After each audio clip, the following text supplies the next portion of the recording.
नमस्कार, India news देख रहे हैं आप। आपके साथ मैं अभिषेक पांडे। देश विदेश की खबरों का रुख करेंगे फटाफट अंदाज में। प्रधानमंत्री नरेंद्र मोदी राजस्थान को आज नए मेडिकल कॉलेज की सौगात देने जा रहे हैं। पीएम आज सुबह 11 बजे central institute of petrochemicals technology का उद्घाटन करेंगे। पीएम राजस्थान में 4 नए मेडिकल कॉलेजों की आधारशिला भी रखेंगे। पीएम के साथ राजस्थान के सीएम अशोक गहलोत और केंद्रीय स्वास्थ्य मंत्री मनसुख मांडविया भी कार्यक्रम में मौजूद रहेंगे।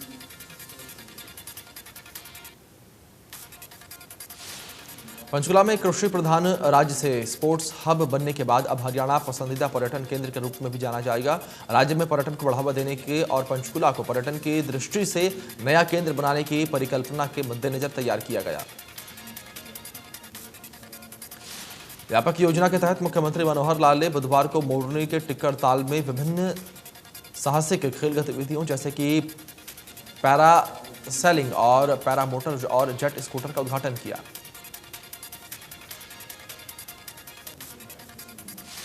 पंचकुला में सीएम मनोहर लाल ने टूरिस्ट फैसिलिटेशन सेंटर का भी आधारशिला रखी और तथा दर्शनीय स्थलों के साथ साथ धार्मिक स्थलों को कवर करने के लिए सिटी टूर बस सर्विस को भी हरी झंडी दिखाकर रवाना किया।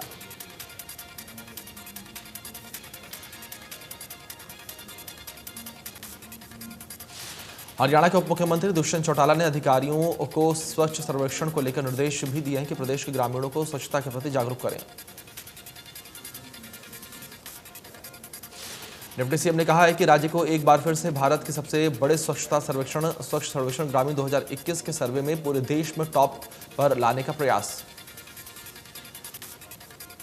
उन्होंने जिला परिषद के सीईओ, खंड एवं विकास पंचायत अधिकारियों और कार्यकारी अभियंताओं को लक्ष्य निर्धारित करके कार्य में जुट जाने का आह्वान किया। उन्होंने कहा कि प्रत्येक जिला में कम से कम एक गांव स्वच्छता के हिसाब से ODF+ के 5 स्टार स्तर का हो।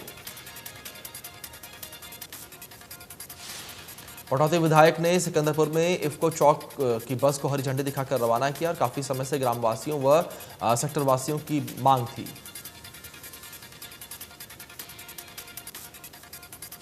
इलाहाबाद विधानसभा के उपचुनाव की घोषणा हो गई है। कोविड के चलते इन चुनावों में जारी गाइडलाइन के तहत राजनीतिक पार्टियां इस बार रोड शो पर पूरी तरीके से प्रतिबंध रहेगा।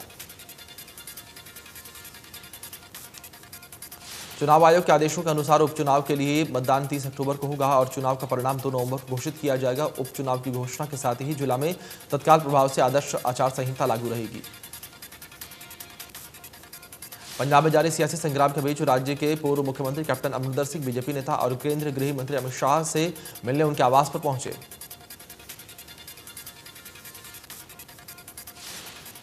कैप्टन अमरिंदर सिंह ने कहा कि यहां मैं घर जाऊंगा और सामान इकट्ठा करूंगा और पंजाब जाऊंगा। यहां मैं किसी भी राजनीतिक नेता से नहीं मिलूंगा। मैं कपूरथला हाउस में हूं और उसे खाली करने आया हूं।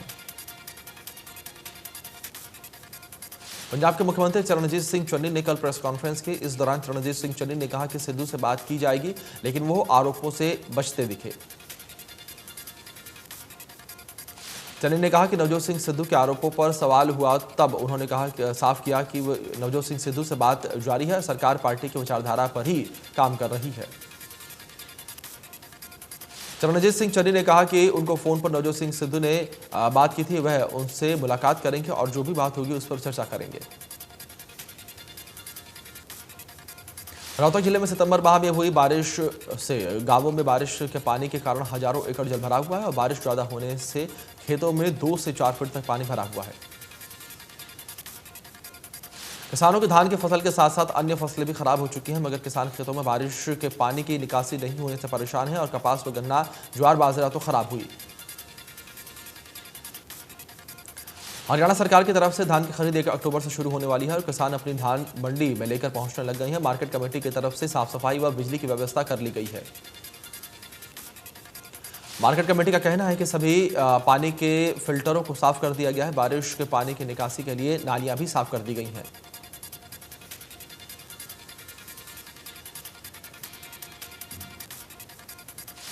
कुरुक्षेत्र में धान की खरीद शुरू न होने को लेकर किसानों ने मार्केट कार्यालय पर जोरदार प्रदर्शन किया और गेट पर ताला जड़ दिया और भारी संख्या में किसानों ने मार्केट कार्यालय के बाहर घेराव किया। सिरसा में गुलाबी सुंडी में खराब हुई फसलों के मुआवजे की मांग को लेकर बुधवार को किसानों ने सिरसा के लघु सचिवालय के बाहर प्रदर्शन किया।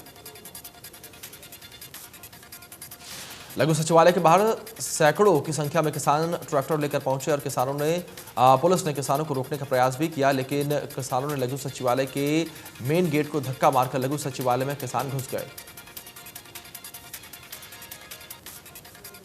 किसानों ने लघु सचिवालय के बाहर हरियाणा सरकार के खिलाफ जमकर नारेबाजी की। किसानों के विरोध प्रदर्शन को देखते हुए लघु सचिवालय में पुलिस बल मौजूद था।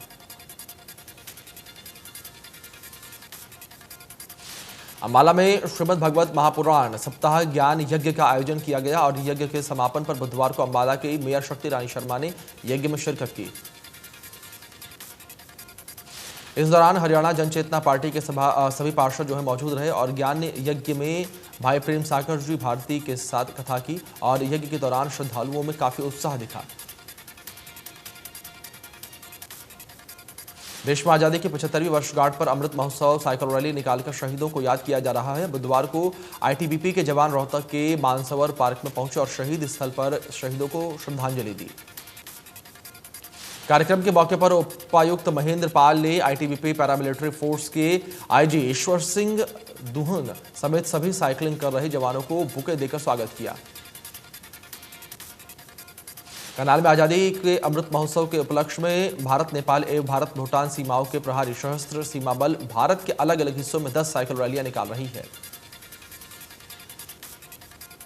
हिमाचल से शुरू हुई एक साइकिल दल का करनाल पहुंचने पर जोरदार स्वागत किया गया और आगामी 2 अक्टूबर 2021 को यह यात्रा राजघाट पर संपन्न होगी।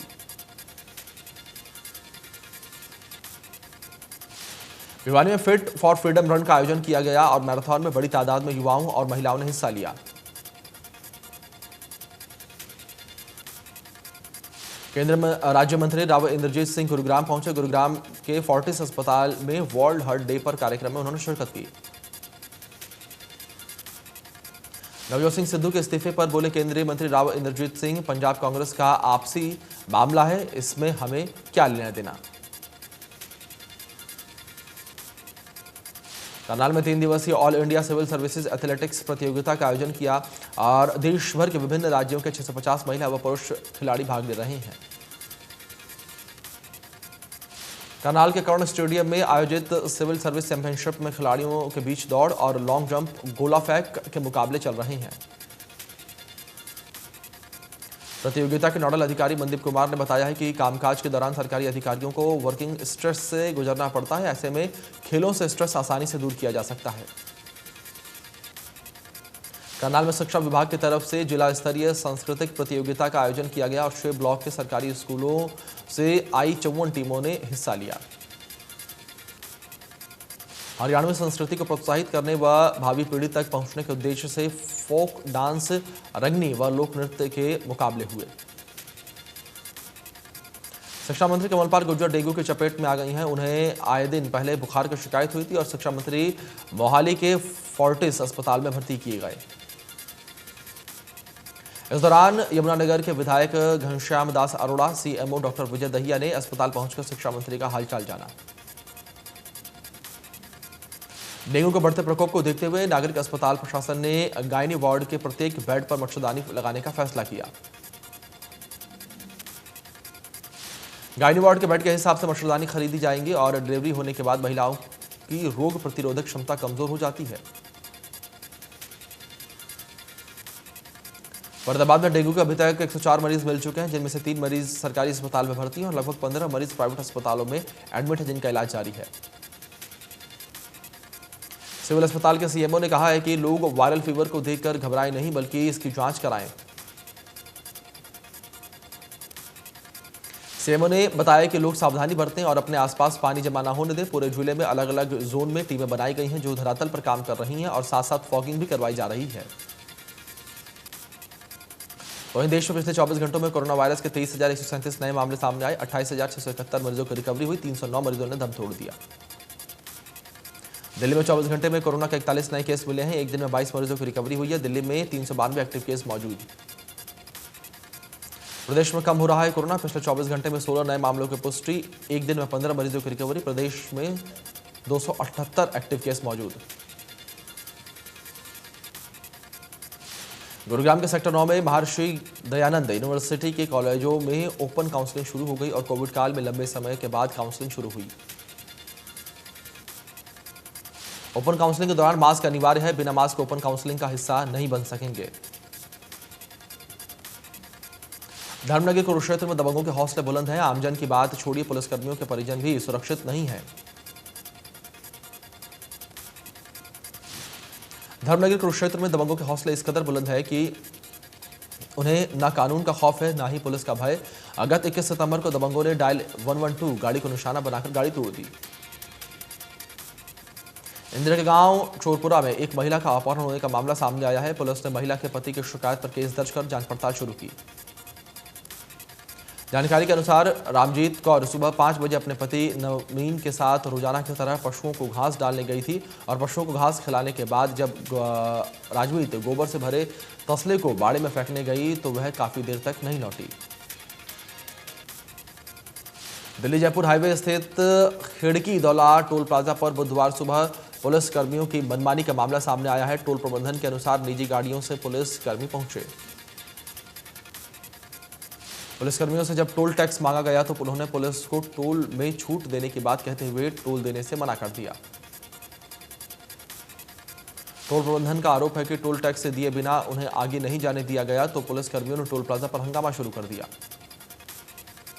पुलिसकर्मियों ने अपनी 3 गाड़ियां टोल प्लाजा की 3 अलग अलग लेन में खड़ी कर लेन को ब्लॉक कर दिया और गाड़ी से उतरकर बाहर आकर टोल कर्मियों से जमकर बहस की। प्रबंधक विनीत सिंह ने बताया कि गाइडलाइंस में पुलिसकर्मियों को निजी वाहनों में टोल टैक्स की छूट नहीं है। उन्होंने बताया कि टोल मांगने पर पुलिसकर्मियों ने टोल देने से मना कर दिया और हंगामा किया। इसकी सूचना उन्होंने 112 कंट्रोल रूम पर दी।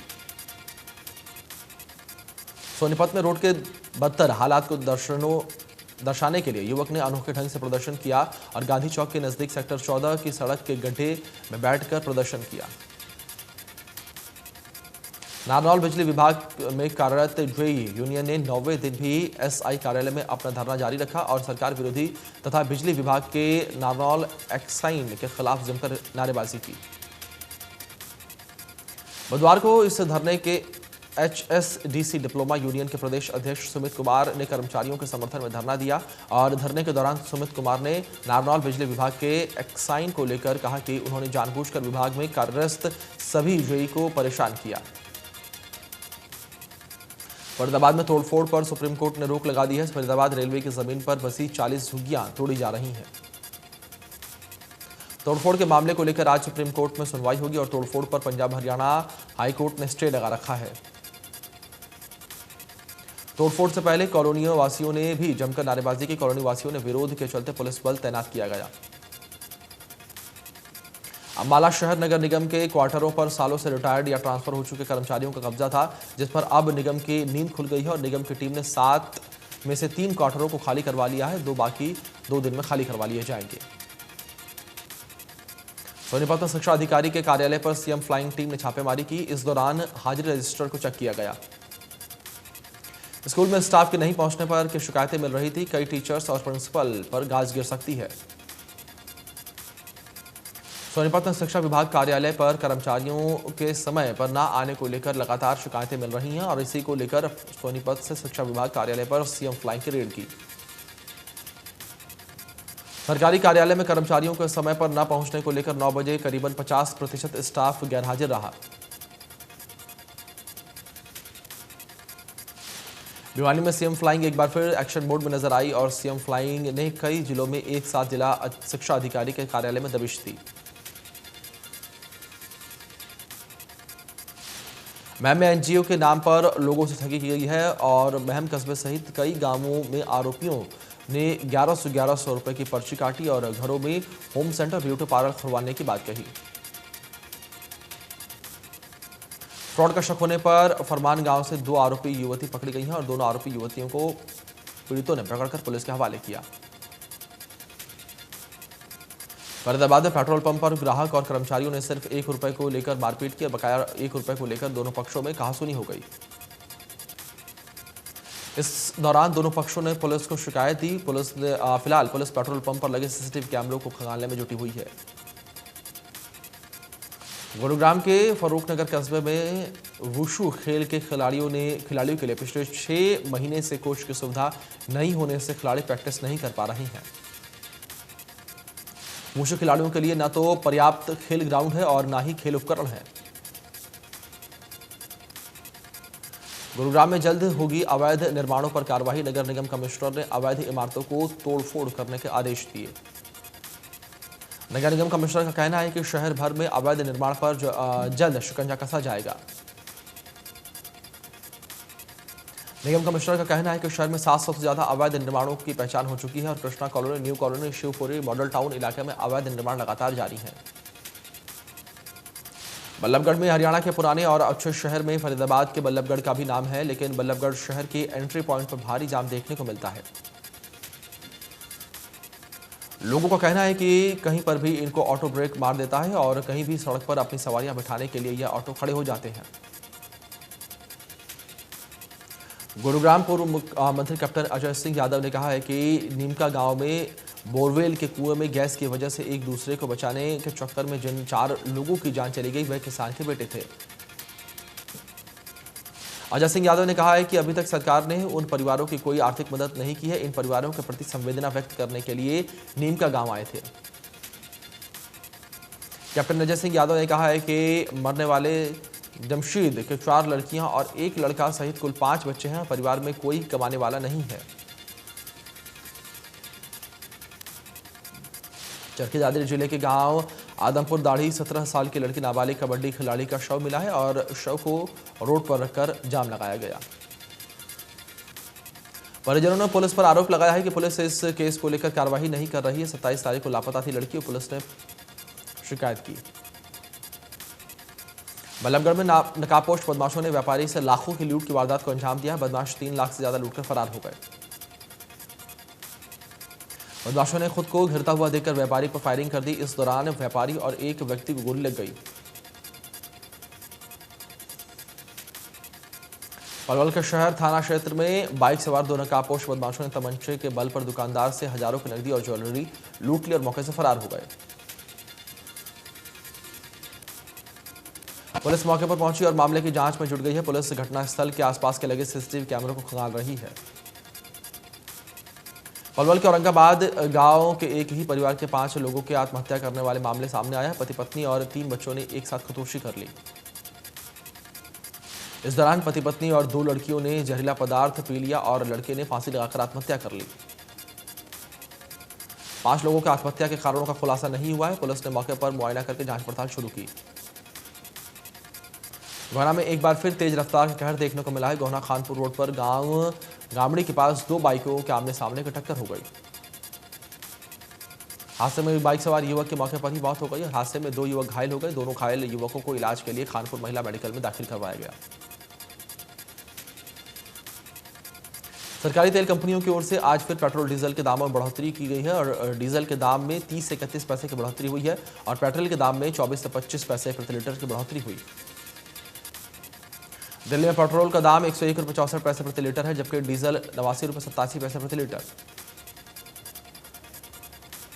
कोलकाता में पेट्रोल का दाम 102 रुपये 17 पैसे प्रति लीटर है, जबकि डीजल का दाम 92 रुपये 97 पैसे प्रति लीटर। आईपीएल में बुधवार को रॉयल चैलेंजर्स बेंगलुरु ने राजस्थान रॉयल्स को 7 विकेट से हरा दिया। आरसीबी की टीम ने जीत दर्ज करके प्लेऑफ में अपनी जगह लगभग पक्की कर ली। आरसीबी के 11 मैचों में 14 अंक हो गए हैं और वो अंक तालिका में तीसरे स्थान पर पहुंच गई है। फिलहाल एक छोटे से ब्रेक के लिए, ब्रेक के उस पार भी खबरों का सिलसिला जारी रहेगा।